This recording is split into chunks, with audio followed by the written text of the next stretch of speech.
सोचिए, किसी भी लोकतंत्र के लिए सबसे बड़ी चुनौतियों में से एक क्या हो सकती है? वो है सत्ता का बंटवारा। यह सिर्फ कोई राजनीतिक नियम नहीं है, बल्कि ये किसी भी देश की एकता और शांति बनाए रखने की एक तरह से गारंटी है। चलिए इस बात को थोड़ा और गहराई से समझते हैं।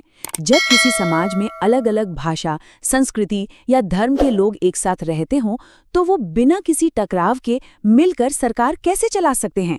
ये वाकई एक बहुत बड़ी दुविधा है। और यहीं से उठता है हमारा आज का सबसे बड़ा सवाल।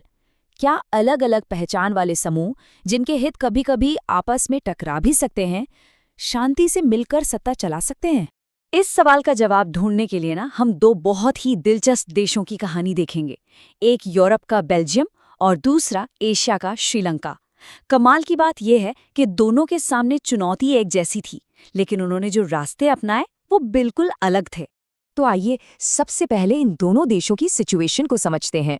दोनों ही देशों में अलग अलग भाषा बोलने वाले और अलग अलग जातियों के समूह रहते थे, जिसकी वजह से वहां सामाजिक तनाव की संभावना हमेशा बनी रहती थी। हाँ, इससे पहले कि हम आगे बढ़ें, ये समझना जरूरी है कि जातीय या एथनिक का मतलब क्या है। इसका मतलब एक ऐसे सामाजिक बंटवारे से है जो एक जैसी संस्कृति या एक ही वंश के होने पर आधारित होता है। ठीक है, तो चलिए सबसे पहले बेल्जियम को देखते हैं। यहाँ की कहानी बड़ी दिलचस्प है। देखिए, देश की जो कुल आबादी थी उसमें से 59% लोग डच बोलते थे, जबकि 40% लोग फ्रेंच बोलते थे। मतलब साफ है कि डच बोलने वाले बहुमत में थे। लेकिन यहीं पर एक बहुत बड़ा ट्विस्ट था। कहानी राजधानी ब्रुसेल्स में जाकर पूरी तरह पलट जाती थी। वहां 80% लोग फ्रेंच बोलते थे। सोचिए, जो ग्रुप पूरे देश में माइनॉरिटी में था, वो राजधानी में जबरदस्त मेजॉरिटी में था, और इसी वजह से वहां तनाव और भी ज्यादा बढ़ गया था। अब इसकी तुलना जरा श्रीलंका से करके देखिए। यहाँ मामला और भी ज्यादा एक तरफा था। यहाँ सिंघली भाषा बोलने वाला समुदाय 74% के साथ बहुत बड़ी मेजॉरिटी में था, और तमिल बोलने वाले सिर्फ 18% थे। ये बेल्जियम के मुकाबले कहीं ज्यादा बड़ा बहुमत। तो दोनों देशों के सामने एक ही सवाल आके खड़ा हो गया। जब देश में एक कम्युनिटी की इतनी बड़ी मेजॉरिटी हो, तो सरकार कैसे चलनी चाहिए? क्या मेजॉरिटी को ये हक मिलना चाहिए कि वो अपनी मर्जी से जैसे चाहे वैसे शासन करे? श्रीलंका ने जो रास्ता चुना वो था बहुसंख्यकवाद का, मतलब मेजॉरिटी की चलेगी। उन्होंने बहुमत के दबदबे को कायम करने का फैसला किया, और जैसा कि हम देखेंगे, इस रास्ते का अंजाम बहुत दुखद हुआ। तो ये सब हुआ कैसे?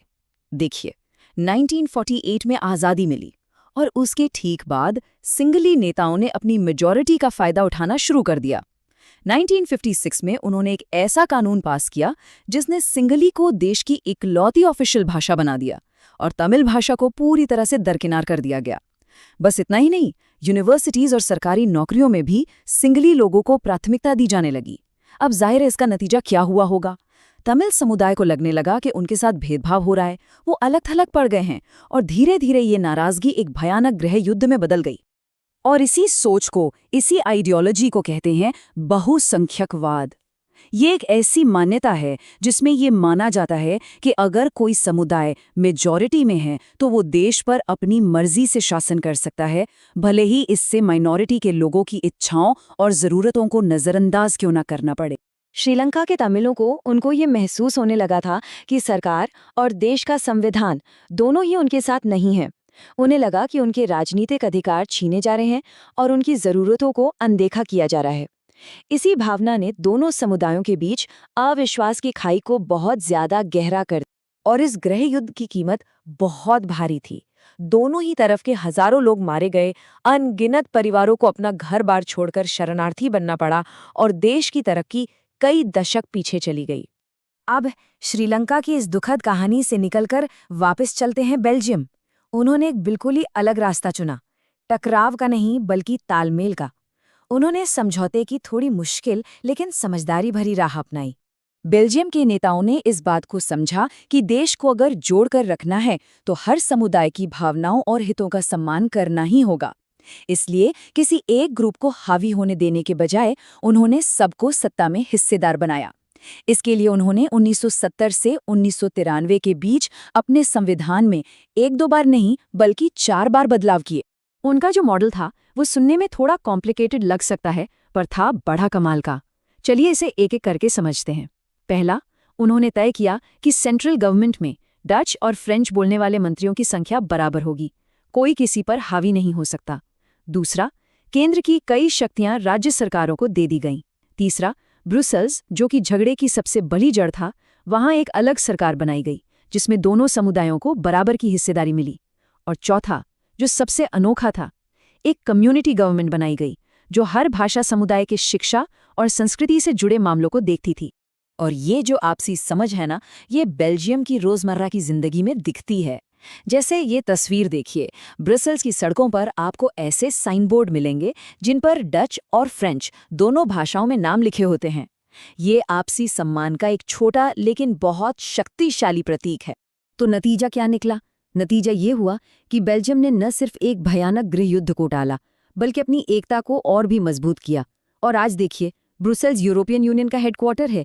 इस बात का सबूत कि कैसे अलग अलग संस्कृतियां एक साथ शांति से रह सकती हैं। तो इन दोनों कहानियों से, श्रीलंका और बेल्जियम की कहानियों से, हम सीखते क्या हैं?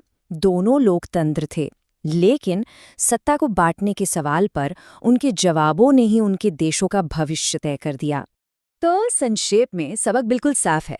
एक तरफ श्रीलंका, जहां मेजॉरिटी ने अपनी चलाई, माइनॉरिटीज को नजरअंदाज किया और नतीजा हुआ गृहयुद्ध और देश की एकता को नुकसान।